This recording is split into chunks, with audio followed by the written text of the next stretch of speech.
Welcome everyone to Johnson Elementary School for our community build. Today is the first day of the build, and behind me you can see our progress so far.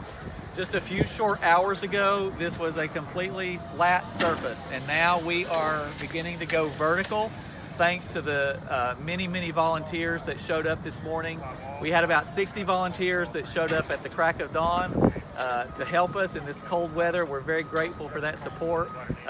Thanks to Mother Nature, the sun is out now, and we are really enjoying the teamwork that's happening here.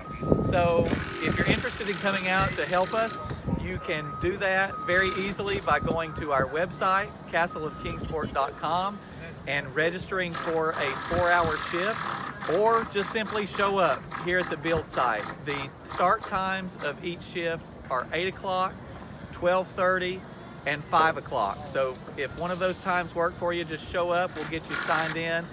This morning, the volunteers that arrived at 8 o'clock, by 8:15, all 60 of those volunteers were actively engaged in the work site here. So it's a very easy process. We encourage you to come out and take part in that.